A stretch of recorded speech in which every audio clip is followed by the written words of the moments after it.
Hello kids, very good morning to all of you. I hope you all are very fine.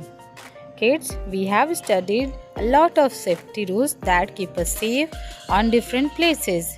Sometimes we get hurt even after adopting a lot of safety rules.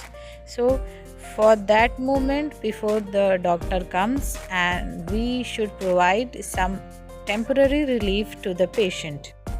That temporary relief reduces the bleeding and it saves the life. And if the accident is very small, then it can also cure the injured area. So now let us see how we can help the injured person. Here, the first thing you have to do is you should keep calm, okay? And do not panic and lose your head. आपको सबसे पहले क्या करना है, आपको तुरंत घबराना नहीं है चोट को देखे। आपको पहले खुद शांत रहना है और दूसरे को यानी कि जिसको चोट लगी हो उसे भी शांत रखने का कोशिश करना है। और अगर आपके आसपास कोई आपसे बड़ा व्यक्ति है तो उसे बुलाएं या फिर डॉक्टर को तुरंत कांटेक्ट करें। और इस बात का बिल्कुल भी ध्यान रखिए कि इंजर्ड पर्सन के आसपास बहुत सारे लोग यानी कि भीड़ इकट्ठा ना हो, और जिसको चोट लगी है उसे आराम से कहीं बैठाएं या रिलैक्स पोजीशन में उसको लेटा दें।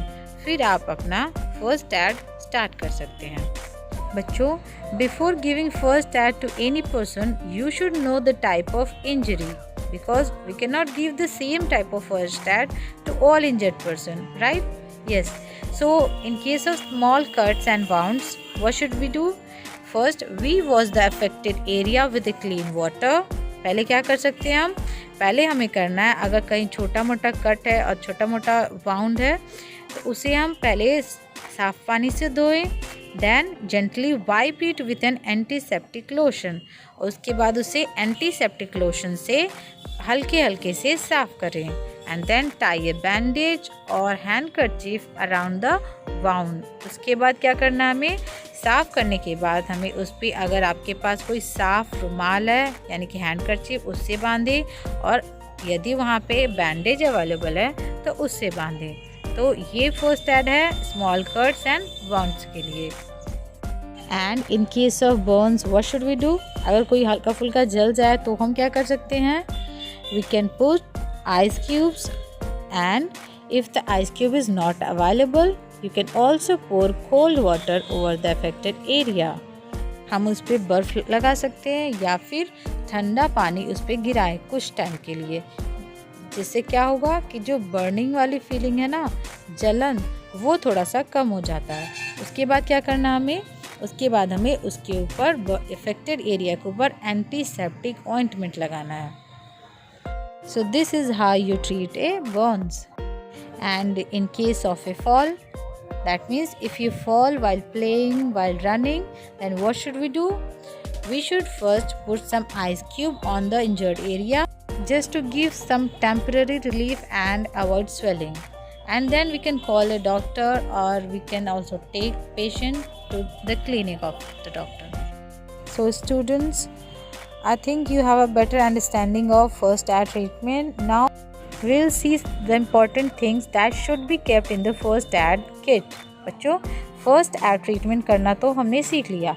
अब हम देखेंगे कि वो फर्स्ट एड ट्रीटमेंट के लिए जो जो ज़रूरत की चीज़ें हैं, जैसे कि antiseptic ointment, antiseptic lotion, bandage, ये सब हमें कहाँ से मिलेंगे? ये सब हमें मिलते हैं फर्स्ट एड बॉक्स से।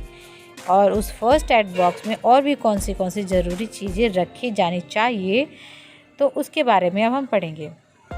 So here is the first aid box, and इसमें होना चाहिए एक सीजर यानी कि कैंची, एक कॉटन रुई, क्रीप बैंडेज यानी कि गरम पट्टी, ऑइंटमेंट किसी जले हुए या कटे हुए जगह लगाने के लिए, एंटीसेप्टिक लोशन यानी वॉन्ड्स को वॉश करने के लिए, एक बैंडेज वॉन्ड्स को कवर करने के लिए, और इसमें हम कुछ टैबलेट्स भी रख सकते हैं, जैसे स्मॉल फीवर के लिए हम कैलपॉल रख सकते हैं, गैस होने के लिए हम कोई गैस की टैबलेट रख सकते हैं, हेडेक के लिए हम कोई पेन रिलीफ रख सकते हैं, etcetera. Here your first aid box is ready. बच्चों, यदि किसी को बहुत ज़्यादा परेशानी है, किसी को बहुत ज़्यादा चोट लगी हुई है, तो उसे हमें हॉस्पिटल ले जाने के लिए तुरंत ही इमरजेंसी हेल्पलाइन नंबर 112 को कॉल करके एम्बुलेंस को बुला लेना चाहिए। So kids, now I hope you understand the importance of this first aid kit and first aid treatment.